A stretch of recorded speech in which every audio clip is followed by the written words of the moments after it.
fiel a la búsqueda que el Señor nos muestra en el corazón, ha intentado indagar en la Escritura bajo la premisa de Jesucristo cuando habló con los judíos, fariseos. Les dijo que escudriñaran la Escritura, o que ellos escudriñaban la Escritura, pero porque a ellos les parecía, refiriéndose a la ley, que de ellas tienen la vida eterna. Pero dice, ellas dan testimonio de mí. Es decir, las Escrituras dan testimonio de Jesucristo. ¿Bien? ¿Qué quiere decir? Que Dios ha dejado un testimonio manifiesto en el Antiguo Testamento acerca de Jesucristo. Y hay que buscarlo. Pero hay algunos que se fueron por otro camino, confiando en la ley, poniendo su confianza en las obras de la ley. Y son dos caminos de búsqueda de la justicia de Dios que hay que tener bien claro este asunto para poder no confundirnos. Por ejemplo, de Moisés, ¿qué se dice? Que Moisés era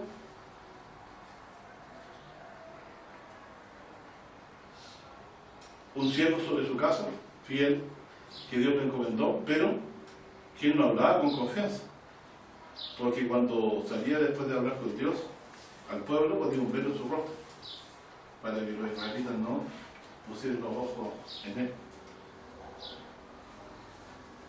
Es muy difícil para una persona que no entiende estas cosas encontrar a Jesucristo en el Antiguo Testamento. Muchas veces la gente, yéndose a la letra, ¿qué quiere decir la letra?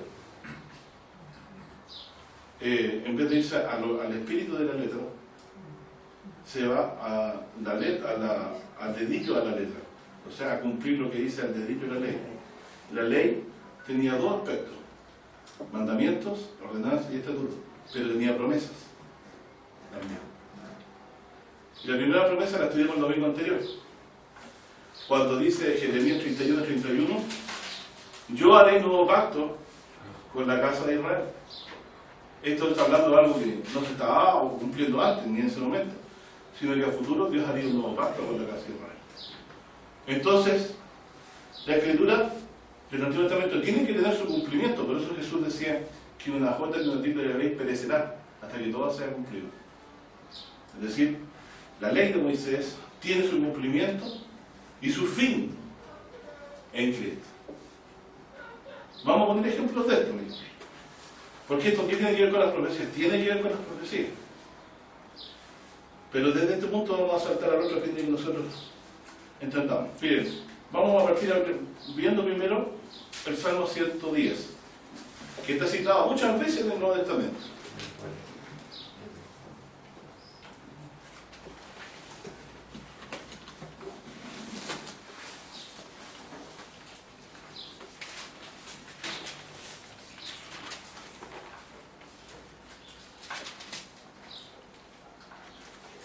Esto Diego no dice así. Pongamos atención. En la versión más nueva dice, dijo el Señor a mi Señor, o dijo Jehová a mi Señor, siéntate a mi diestra, entre tanto que ponga a tus enemigos por estrado de tus pies.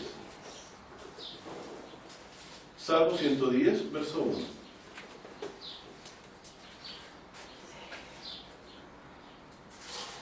Siéntate a mi diestra, mientras tanto que pongo a tu enemigo por el estrado de tus pies. Dice, la vara de tu fortaleza enviará Jehová desde Sión. La vara o cetro significa que tiene el reinado, el dominio sobre el pueblo de Dios. Pero vendrá desde Sión, es decir, se asentará, estará en Sión. Sión es la Jerusalén, en el Nuevo Testamento es la Jerusalén celestial, o la Jerusalén que Dios va a restablecer. No con mano humana, sino que Él mismo la va a hacer nueva. Dice, domina en medio de tus enemigos, tu pueblo será lo de buena voluntad en el día de tu poder. En la hermosura de la santidad, desde el seno de la aurora, tienes tú el rocío de tu juventud. Juró Jehová, y además añade, y no se arrepentirá. Tú eres sacerdote para siempre según el orden de Melquisedec. El Señor a tu diestra herirá los reyes en el día de tu furor.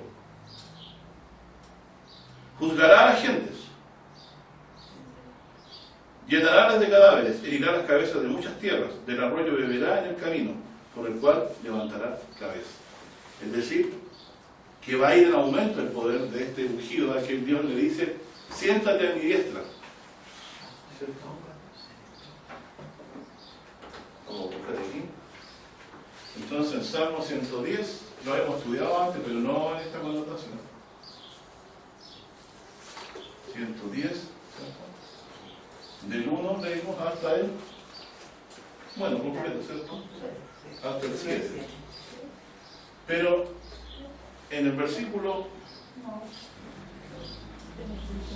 1 dice: siéntate a mi diestra.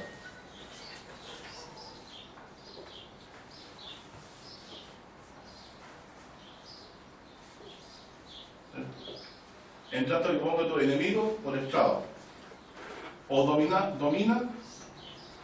en medio de tus enemigos. Aquí dice: la vara de la fortaleza y el viraje de la decisión domina en medio de tus enemigos. A eso se refiere: ponga a tus enemigos por estrado de tus pies, que él va a dominar sobre todos sus enemigos. ¿Ya? Aquí voy a poner enemigo por estrado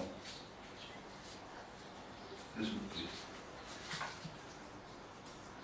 Y luego, más adelante dice, en el verso 4,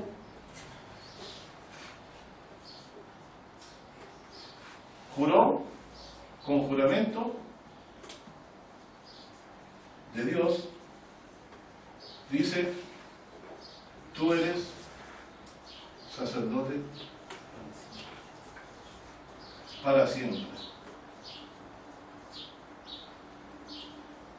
según el orden de Melquisedec.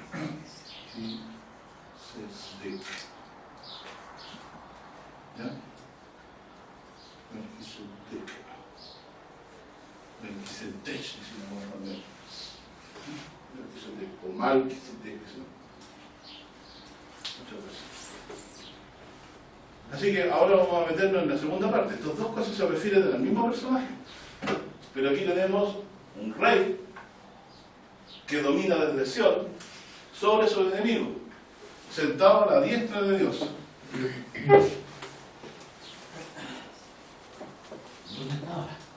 Claro, como Jesús dijo: veréis al Hijo del Hombre, dice, desde ahora el Hijo del Hombre se sentará a la diestra de Dios y vendrá en las nubes del cielo, ¿sabes? Y también un sacerdote para siempre.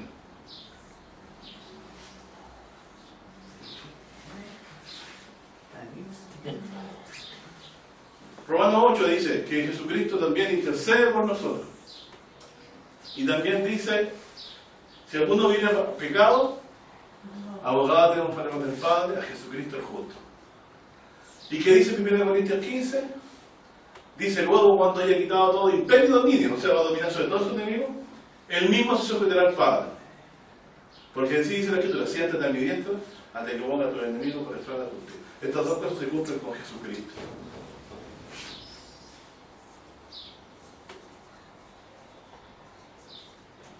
Pero Dios nos trae al rey y al sacerdote.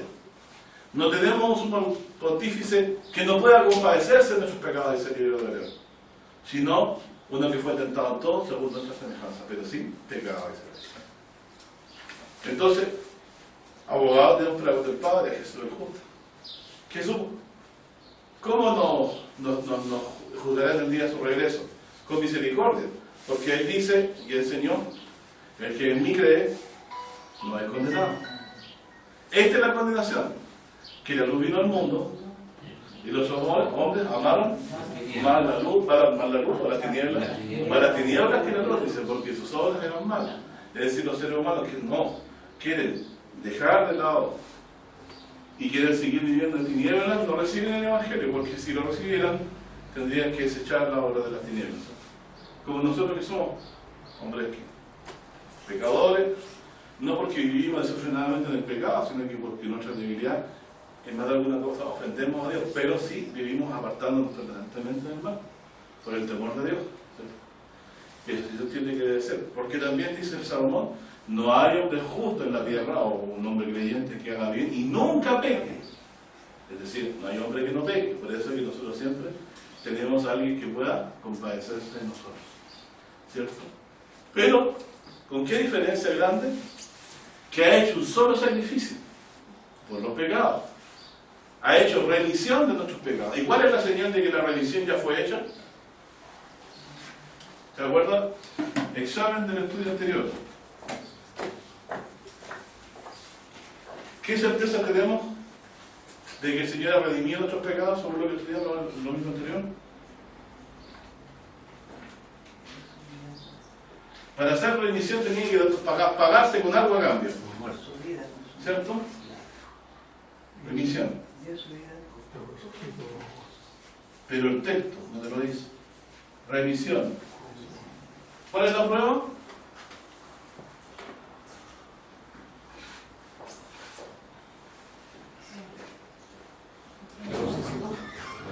En Hebreos 10, búsquenme, ¿dónde está la prueba? Ustedes tienen que acordarse, porque la próxima vez que ustedes le pregunten, va a tener la respuesta. Si nosotros no aprendemos lo que dice el libro de Hebreos, lo entendemos a nuestra manera, no vamos a sacar el provecho. Esto viene explicado, viene por una idea central. No está hecho para que nosotros pongamos nuestra cosecha. Hebreos 10 viene desarrollando la idea de que los sacrificios de los animales no quitan los pecados, ¿cierto? Porque dice, del versículo 1 dice, la mitad del versículo 1 del capítulo 10 de Hebreos 10:1 dice que la ley tiene dice la sombra de los bienes venideros, pero no la misma imagen de las cosas. Nunca puede por los mismos sacrificios que se ofrecen continuamente cada año hacer perfectos a los que se acercan. Nunca puede. ¿Y cuándo se ofrecen? Cada año. Se refiere a los sacrificios anuales, a los días de expiación, al Yom Kippur. Claro. De otra manera cesarían de ofrecerse, porque los que tributan este culto limpios una vez no tendrían más conciencia de pecado, ¿cierto? Empero nuestro sacrificio cada año se hace conmemoración de los pecados. Pero ¿qué hizo entonces después referente a Jesús? Dice, pero este habiendo ofrecido por los pecados un solo sacrificio, para siempre está sentado a la diestra de Dios. Amén, ¿cierto? Entonces hay una diferencia entre los sacrificios del Antiguo Testamento y los del Nuevo. Entonces, ¿es verdad que habría un nuevo pacto? Ya vemos sí que hay un nuevo pacto. ¿Por qué? Dios dice que haría un nuevo pacto.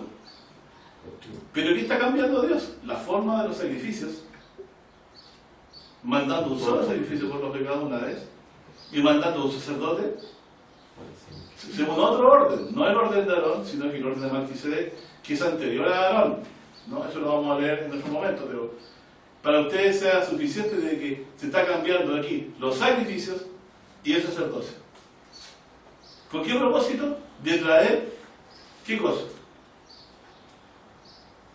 ¿Qué beneficio hay aquí?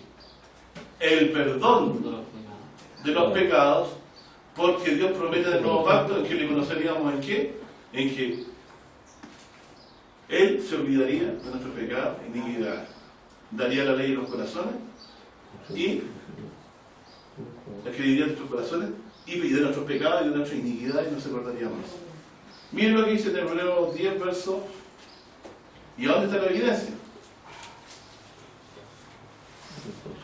Miren,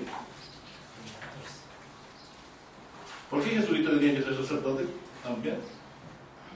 Porque le tenía que entrar en el santuario con su sacrificio.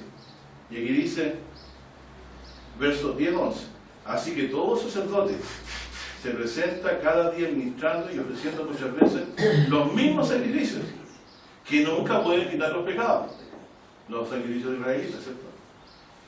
Pero hablando de Jesucristo, habiendo ofrecido por los pecados un solo sacrificio, para siempre está sentado a la diestra de Dios. Es decir, Jesús ofició una sola vez como sumo sacerdote presentando los sacrificios, porque ofreció su vida una sola vez por los pecados y se sentó a la diestra de Dios. ¿Comprendemos? Por lo tanto, Jesús ahora pasa a ser el sacrificio y el medio por el cual nosotros podemos llegar a Dios. Aquí lo dice. Para siempre está sentado a la diestra de Dios. Tal como lo leímos en el Salmo 110, recuerda, siéntate a mi diestra. Y además tú eres sacerdote para siempre. Entonces Jesús se presentó al cielo con las manos vacías o con un sacrificio. Con un sacrificio de sí mismo. Entonces dice aquí, pero esto habiendo ofrecido por los pecados un solo sacrificio, que es su propia vida, ¿se entiende? Para siempre está sentado a la diestra de Dios, esperando lo que resta, hasta que sus enemigos sean puestos por estrado de sus pies, tal como lo leímos aquí en el Salmo 110. ¿Qué es lo que le falta a Jesucristo que hacer en el cielo? Nada más. Solamente venir a juzgar y a poner por estrado a sus enemigos. ¿Claro? Porque dice aquí, ¿y por qué no le falta más? Porque con una sola ofrenda hizo perfecto para siempre los santificados. Cuando dice estrado quiere decir ¿a dónde voy a ir? ¿A dónde ponerlo? La tarima, por eso. Claro, ¿a dónde voy a ir? Es como decirlo, es como tenerlo bajo sus pies. ¿Ah? Bajo su poder, bajo su potestad. Y atestiguan lo mismo el Espíritu Santo, que después que dijo, y este es el pacto que haré con ellos. Después de aquellos días, dice el Señor, daré mis leyes en sus corazones. Eso lo tienen que explicar también. Y en sus mentes las escribiré. Añade, nunca más me acordaré de sus pecados e iniquidades. Pues, y explica aquí, donde hay remisión, no hay más ofrenda por el pecado. Entonces, ¿dónde está la prueba? En Hebreos 10, 18. Nunca lo olviden.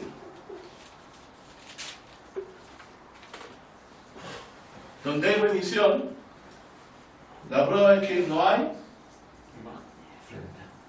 más ofrenda por los pecados. Si usted está nervioso referente a que el Señor le perdonará o no le perdonará sus pecados, tiene que afirmarse en esto: Señor, murió una sola vez por sus pecados. Por lo tanto, el mismo sacrificio de Cristo es el que sirve para limpiar sus pecados. No hay otro sacrificio mejor o superior que se pueda presentar.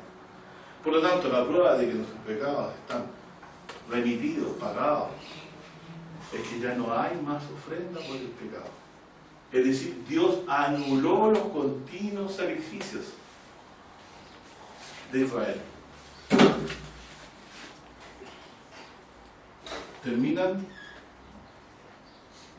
los continuos sacrificios. No más ofrenda por los pecados.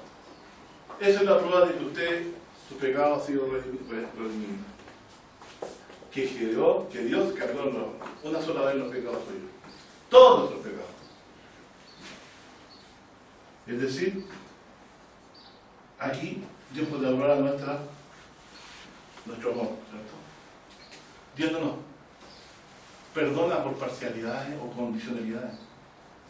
Dios no pone condición para pagar los pecados.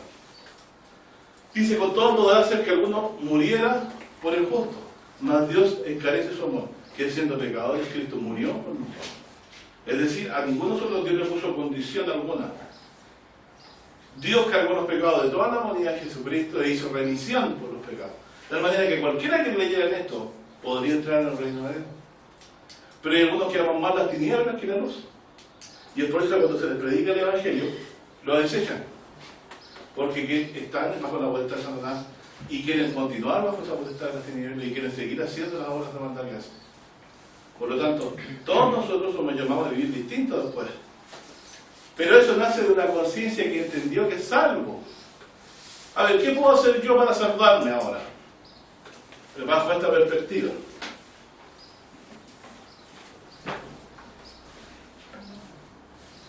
¿Qué dice el hermano Walter? ¿Qué piensan ustedes? ¿Qué podría hacer yo para salvarme ahora? La respuesta es muy simple. ¿Hay algún sacrificio superior que yo pueda presentar por mis pecados de ahora? No. ¿El sacrificio de Cristo perdona los pecados del pasado de mi vida cristiana o todos los pecados? Todos los pecados. Todos los pecados, porque se hizo un solo sacrificio. Si fuera solamente por la vida pasada, Dios tendría que haber hecho menos dos sacrificios.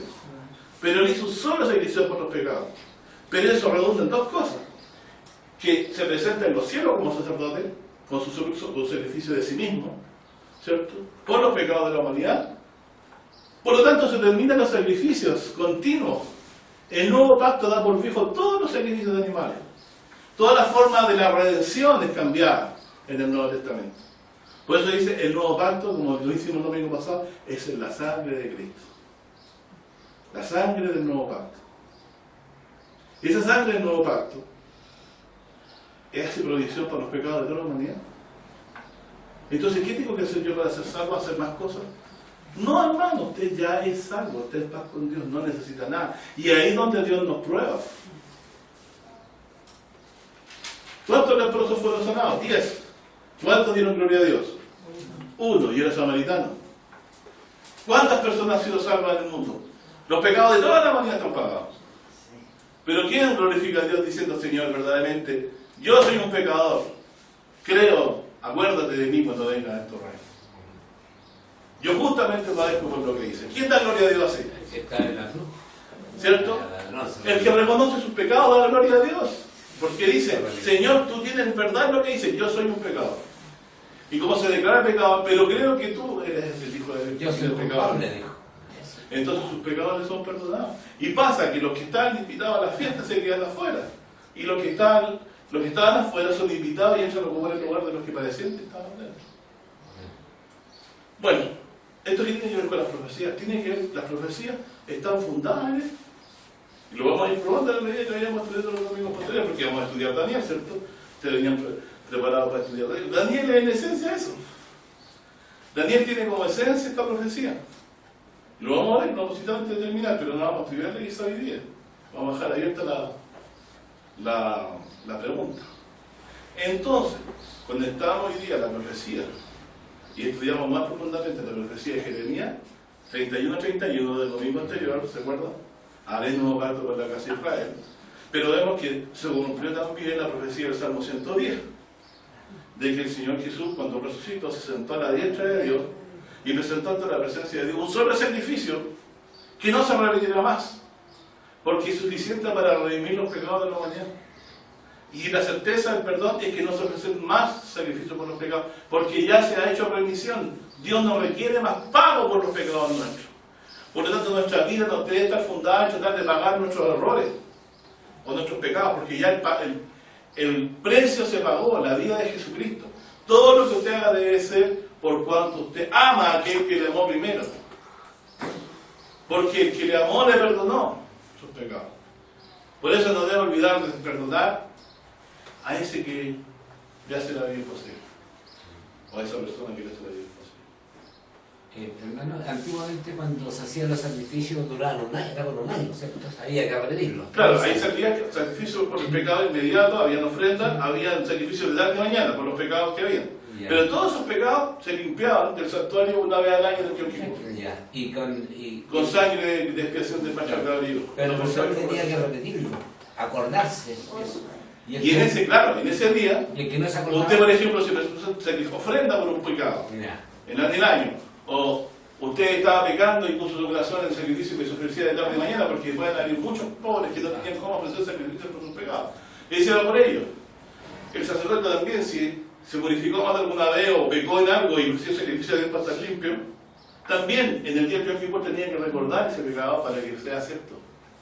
Para que cuando estuviera muriendo y ofreciéndose la sangre, esos pecados que estaban acumulados de todo el año fueran limpiados de una sola vez.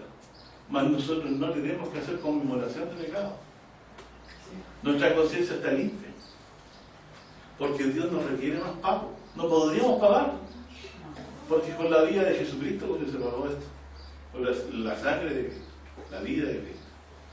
Entonces vuelvo a preguntar, Nuestros pecados con Dios son casos abiertos, casos cerrados para los que creen. Casos cerrados, hermano. Miren qué maravilla. No me acordaré más de nuestros pecados. Créanlo, aunque parezca increíble. ¿Qué tengo que hacer para salvarme ahora? Es una pregunta capciosa. Usted ya sabe. No tiene que hacer nada porque se presenta un solo sacrificio por los pecados. Dígame usted, si usted peca faltando una hora antes de morirse, si hoy peca, ¿dónde puede poner su confianza de verdad? En el mismo evento, y en el mismo evento de sacrificio que se hizo una sola vez hace mucho tiempo atrás. ¿Se fija que las religiones están de más? Porque todo lo que es suficiente para salvarnos lo hizo Jesucristo. Por lo tanto, no sirve ir a una iglesia para salvarse, sirve confiar en que la ofrenda de Jesucristo es suficiente. Pero hay muchos que te dicen, entonces es fácil. Pecar Y pedir perdón. Yo hago la pregunta, por más santo que usted sea, usted no va a poder entrar al reino de Dios si no se limpia la sangre de Jesucristo. Porque no hay hombre que no peque. Veamos David, ¿pecó o no pecó? Un hombre santo, lleno del Espíritu Santo, pecó. Salomón, lleno del Espíritu Santo, también pecó. ¿Y qué vamos a decir nosotros? Vamos a ser mejor, vamos a ser superiores a él. Yo sé que hay una que es superior a Jonás, a Salomón y que David, que es Jesús. En él no hubo pecado, pero nosotros sí lo hay. Y debemos apartarnos y siempre invocar la sangre de Cristo. No como se llama, bueno, el Señor me preguntó, ¿yo puedo seguir un buen tiempo más? No, porque dice, si vivís conforme a la carne, moriréis. La carne me va a robar la palabra que se trae en el corazón. Por eso no debo vivir conforme a la carne. Pero no porque mis pecados todavía tengan pendiente con Dios. Dios no tiene tema pendiente con los que creen en Jesucristo. Tiene tema pendiente con los que no perdonan a sus hermanos. Porque le dice, bueno, te perdoné toda la deuda, no tengo que hacer con él como yo hice contigo. ¿Te gusta el trato? ¿Y por qué Dios condena a eso que no perdonan? Porque Dios no hace excepción de personas. Perdonó al negrito, al chinito, al bajito, al alto, al pobre, al rico. ¿Perdonó en qué sentido? No que está perdonado su pecado, porque está perdonado cuando se cree, sino que hay provisión para el perdón de todos sus pecados. Vuelvo a reiterar y vuelvo a decir, yo podría tranquilo si ustedes entienden esto. ¿Qué prueba tiene usted de que es salvo? De que por los pecados de la humanidad se ofreció un solo sacrificio. Y eso cumple la promesa hecha por Dios a Jeremías, que Dios no se acordaría más de los pecados. Por lo tanto, ¿afecta a las profecías? ¿Afecta a la ley de Moisés? Sí, porque en la ley de Moisés hay una serie de sacrificios, una serie de reglamentaciones para los sacerdotes. Ya no sirven en el nuevo pacto. Ya no sirven.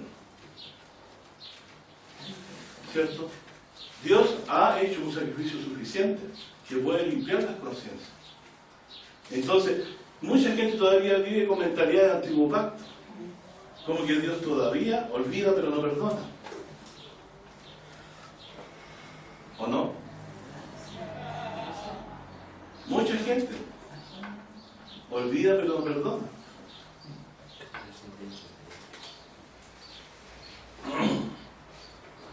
¿Por qué fue lo que levantaba el pacto antiguo? Filipenses 34, que leímos a ver, perdonamos esto, no. ¿Qué pasó con el hermano pobre que se le vendió por 7 años? ¿Cuándo quebraron el pacto ellos? ¿Qué hizo con ellos? Cuando ellos hicieron una acepción de personas. Porque Dios los salvó siendo pobres, siervos. Y ellos se olvidaron de la salvación del Señor.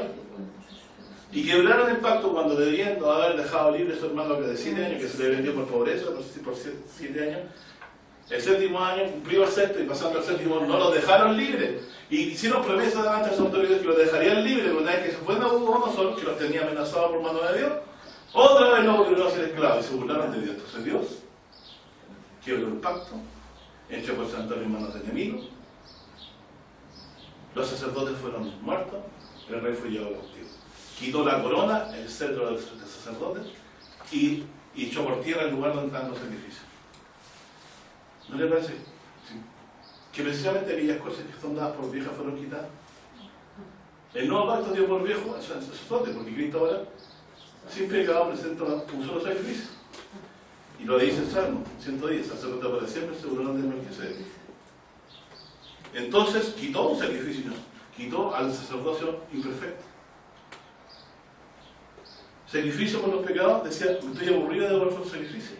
Son iniquidades vuestras solemnidades, porque ellos en vez de con los que corazón arrepentido a Dios, cometían eso en una festividad personal. Como la Navidad lo hoy también. Estaba aburrido y dice vuestras solemnidades.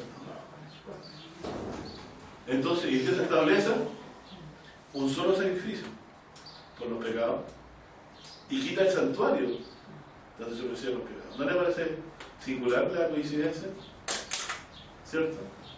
Y Dios establece un nuevo pacto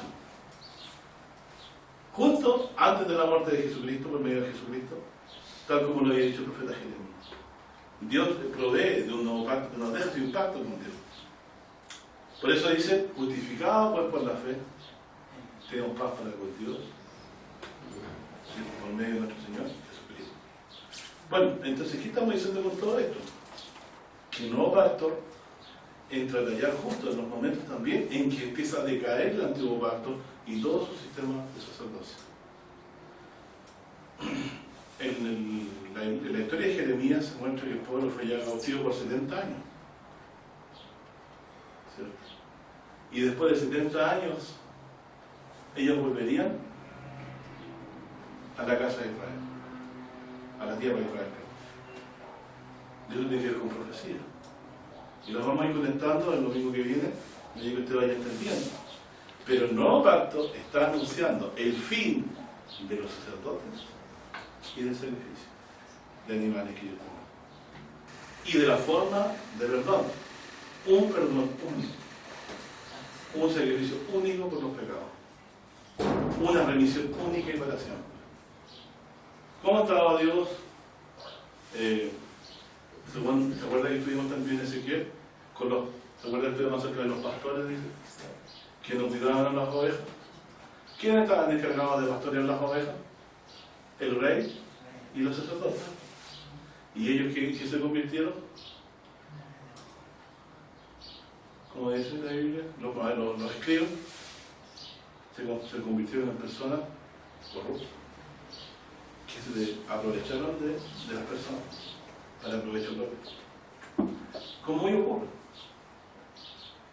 Vendrá entonces el día en que Dios quiere establecer. ¿A quién querrá establecer el Señor por gobernante entonces del nuevo mundo? A Jesucristo. ¿Cierto? Como dice la Escritura. ¿Tiene que ver eso con las profecías de Daniel? ¿Tendrá que ver con eso, con el establecimiento de las profecías de Daniel? Bueno, eso queda suspenso para la próxima reunión. Pero sí vamos a dar unos pequeños tips para que vayamos. Por ejemplo, guarden en el corazón. La prueba de la remisión es que se hace una sola vez un solo sacrificio. Como lo dice en Hebreos 10:18. ¿Ya? Si ustedes me acompañan a hablar de leer en Hebreos, en el capítulo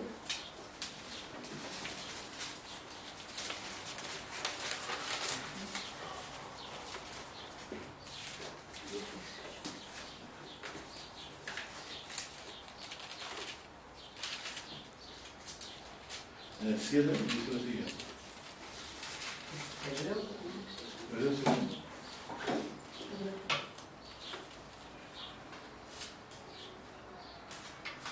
Eso podrían ustedes tomarlo como una tarea para leerlo. 7.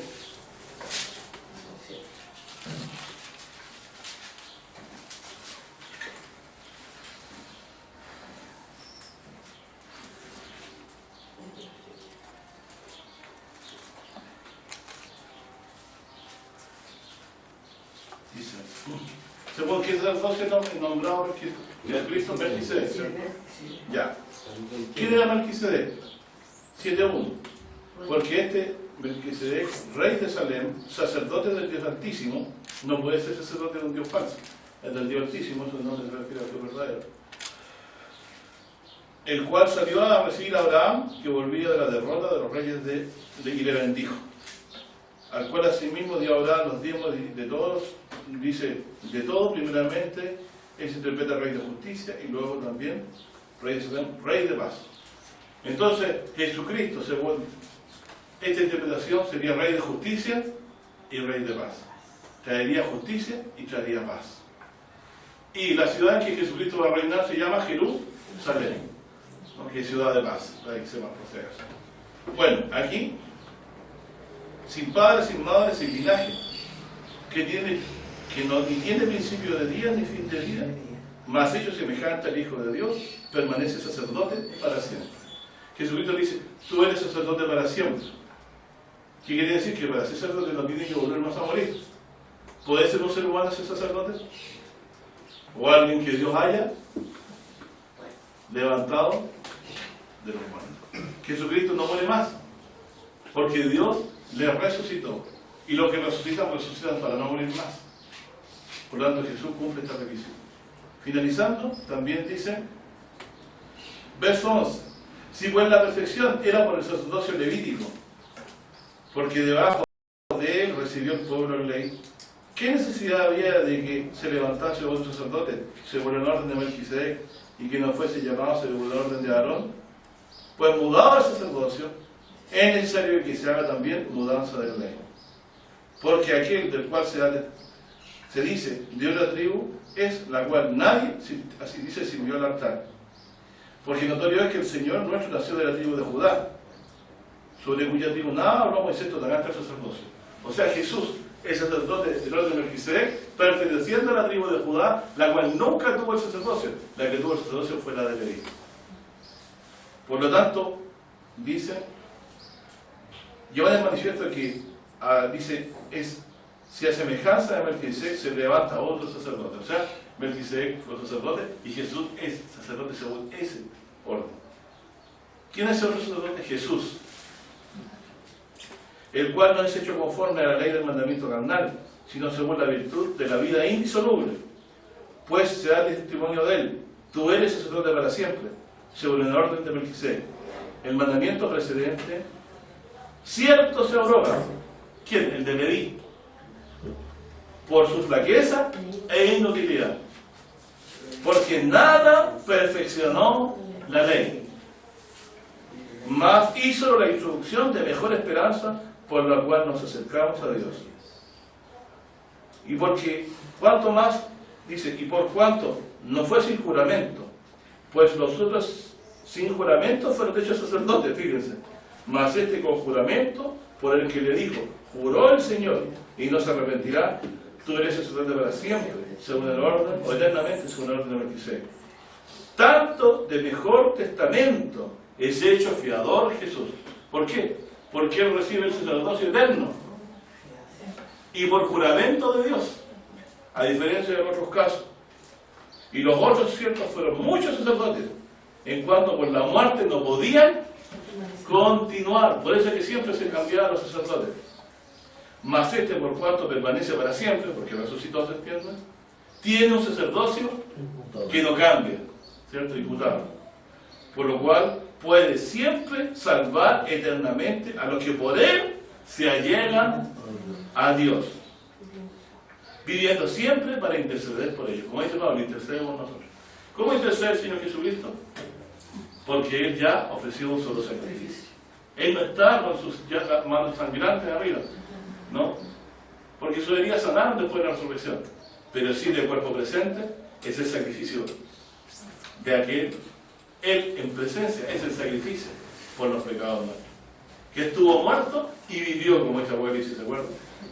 Bueno, terminando entonces dice que no tiene, dice, porque tal pontificio nos convenía, santo, inocente, limpio, apartado de los pecadores y hecho más sublime que los cielos, que no tiene necesidad cada día, como los otros sacerdotes, de ofrecer primero sacrificio por sus pecados y luego por los del pueblo, porque esto lo hizo una sola vez ofreciéndose a sí mismo. O sea que Jesús no ofreció pecado por sí mismo, ofreció su sacrificio único por los pecados de los demás. Porque entonces Jesucristo fue sin pecado, porque Él no ofreció sacrificio por sus pecados. Y el que ofreció fue único por los pecados del pueblo. Dicen, y luego por los del pueblo, porque esto lo hizo una sola vez, ofreciéndose a sí mismo. Entonces, ¿cuál es el sacrificio? Este es mi cuerpo, dice, que por vosotros, este es mi sangre, del nuevo pacto que por vosotros vertido. Porque la ley constituye sacerdotes hombres flacos, más la palabra del juramento. Salmo 110, ¿cierto? Después de la ley constituye al Hijo, hecho perfecto por descenso, resucitado de la diestra de Dios. Entonces, ¿cuándo fue constituido Jesús sacerdote para siempre? Cuando resucitó.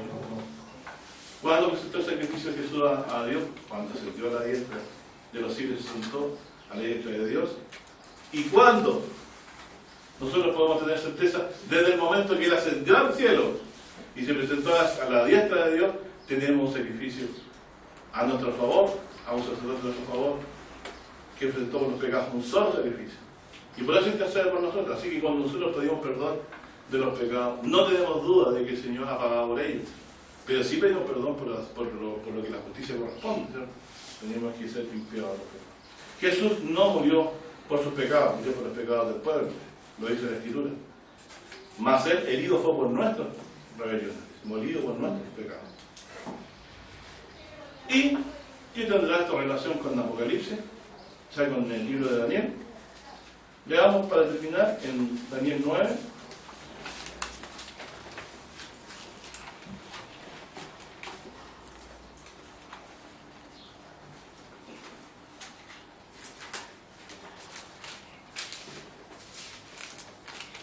Versículo 9.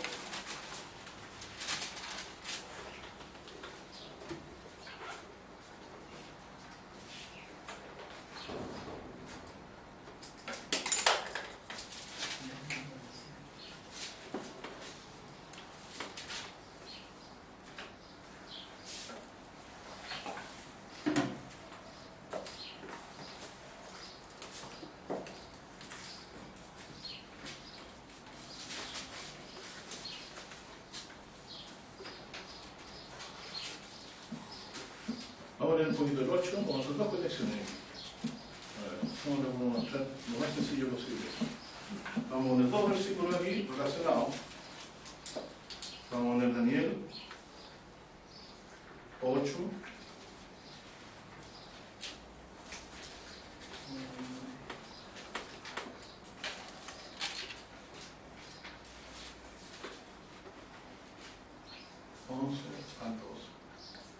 Y después Daniel 9.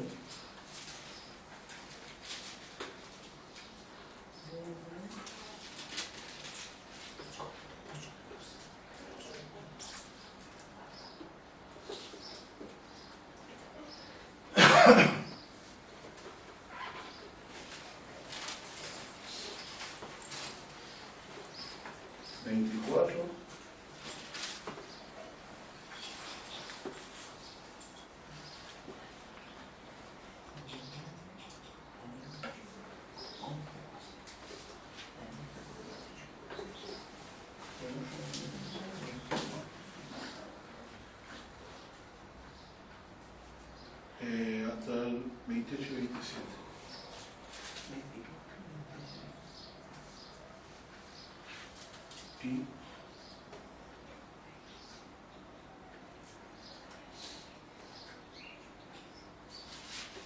Y Daniel 11. Sí, pero no lo quiero, Daniel 11, versículo 31. Ya, en todas estas partes hace mención a lo que acabamos de estudiar. Voy a leer solamente las frases enigmáticas para que quede abierta la pregunta, ¿cierto? Nosotros aquí, Daniel 8 dice, hay una visión. No la vamos a leer porque no nos cansaríamos. Dice, pero en la visión, miren lo que aparece en el versículo 8:11, dice, aún contra el príncipe de la fortaleza se engrandeció, y por él fue quitado el continuo sacrificio. Pregunto, ¿ese continuo sacrificio quién lo ofrecía? ¿Quién ofrecía el sacrificio por los pecados? Que se repetían cada año. Los judíos. Pero aquí dice que este príncipe es quitado, quita el continuo sacrificio. Pero también dice otra cosa. Y el lugar de su santuario es echado por tierra. O sea, destruye el santuario. ¿Jesucristo destruyó el santuario de Israel? No. No. ¿Quién es entonces el que destruyó el santuario y que el lugar donde se ofrecieron los continuos sacrificios? ¿En cualquier parte? No. ¿Dónde? El santuario. En el santuario de Israel. O sea, aquí está hablando de la profecía de alguien que destruye el santuario donde se ofrecen los ¿Quién sacrificios. fue Tito? Sí, Y también se quitan los continuos sacrificios. O sea, porque el lugar del santuario donde se ofrecen es destruido. ¿Fue Tito o Ciro? ¿Quién fue? ¿Ah? ¿Quién destruyó Tito o Ciro? No, si lo es persa, Tito romano. ¿Ya? Este evento ocurrió en el 70. Ya, exactamente, sí. ¿Quién Y el fue? general que se le atribuye sobre la historia es el general Tito. Tito. ¿Ya? Pero, mire lo que dice después. En Daniel 9, versículo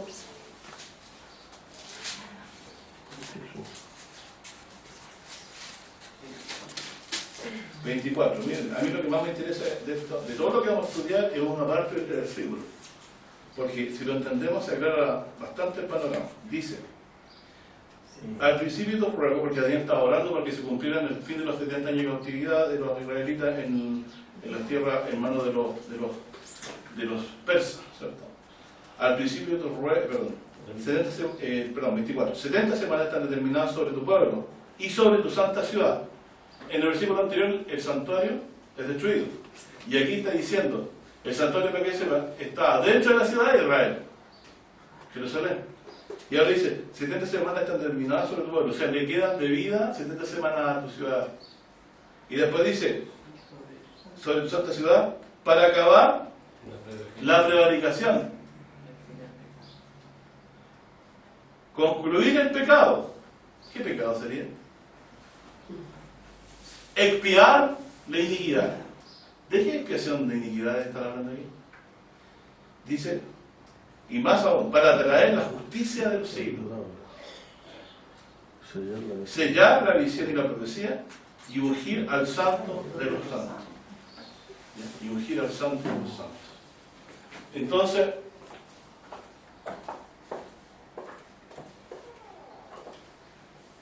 acá dice, al final después, en el versículo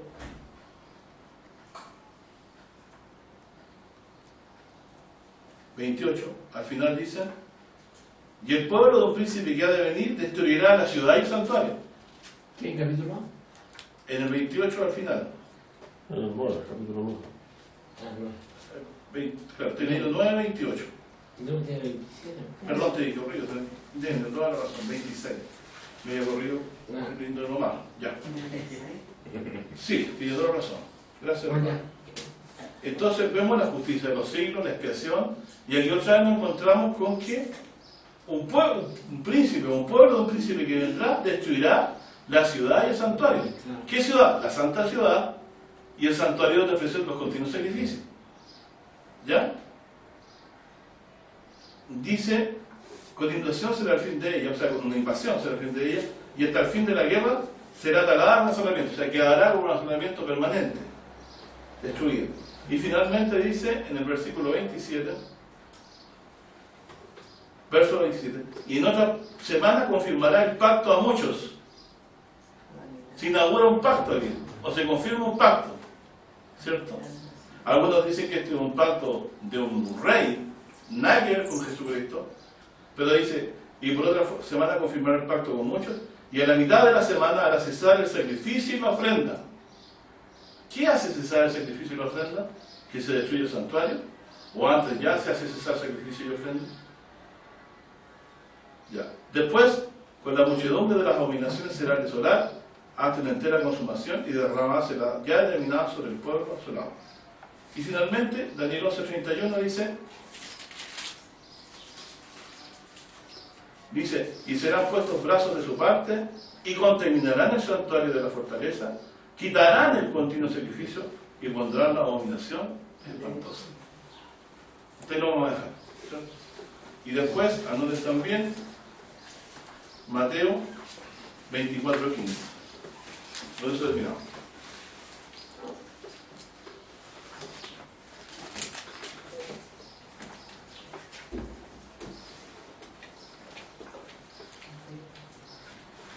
Ahí dice, cuando viene la abominación que habló Daniel profeta, Sí, entiendo. Dice, etcétera, etcétera, etcétera. Lo pueden leer ustedes los escritos. Bien, vamos a dar por terminado hasta aquí nuestro estudio, agradeciendo al Señor por su ayuda, por su... Pero fíjense, lo que ustedes tienen que pensar aquí, se acabó el pacto antiguo, se acabó el sacerdocio, ¿se necesita el santuario? Y si lo más importante de la ciudad era el santuario, ¿qué pasa por la ciudad? ¿Jerusalén terrenal actual es nuestra ciudad la que queremos habitar? No, es una ciudad que Dios viene usando hace tiempo y está en los cielos. Por lo tanto, Dios hace dos cosas proféticamente y cumple. Quita el continuo sacrificio, trae a alguien que destruya el santuario para que no se ofrezcan más continuos sacrificios. ¿Por qué? Porque ya se ha hecho un sacrificio único y suficiente para los pecados. Y por eso yo me dedicaba a recalcar ya de varios domingos sobre esto, para que tome sentido esta profecía en los corazones de ustedes. Porque si uno la desconecta con el nuevo pacto, esto está intrínsecamente relacionado con la inauguración del nuevo pacto. Jesús, ¿qué dijo de Jerusalén y del templo? ¿Veis todo esto? Me queda la piedra sobre piedra. ¿Se recuerdan? ¿Y qué dice de los sacrificios? Que el Señor Jesucristo, que Él iba a dar su vida al rescate por mucho. Por lo tanto, estaba dando por fijo todos los sacrificios que se ofrecían ahí. Por lo tanto, también ya no se necesita ese lugar. Y eso ha pasado. ¿Qué ha pasado con el santuario de Israel? ¿Desde cuándo está asolado? ¿Desde cuándo no existe el santuario de Israel? Desde el año 70. Desde los años 70. Vamos a cumplir, ¿ya? No sé, pues yo creo que en unos... 21 siglos. Claro, en unas décadas más vamos a cumplir los 2000 años. ¿Cierto? Bien. Así que, ¿está relacionado? Perfectamente relacionado. Porque Dios ya no, si viene a traer la justicia de los siglos, no va a requerir ese santuario, ni ese tipo de sacerdotes, porque ellos también fracasaron, ellos invalidaron mi pacto, ¿se acuerdan? Entonces Dios cambió el pacto, cambió los sacrificios y cambió los sacerdotes. Por lo tanto, la ley de Moisés, ¿cómo debemos seguirla? ¿A la letra? No, es dada por vieja. Tenemos que vivir según el nuevo pacto. ¿Y este nuevo pacto qué hace? ¿Qué hace con Moisés? Dice, lo toma como un tutor, pero solamente hasta el tiempo señalado. Es decir, no tenemos que ir a la letra, porque dice, ahí dice el texto, ¿no? Que lo llaman misterio de muerte grabado en piedra.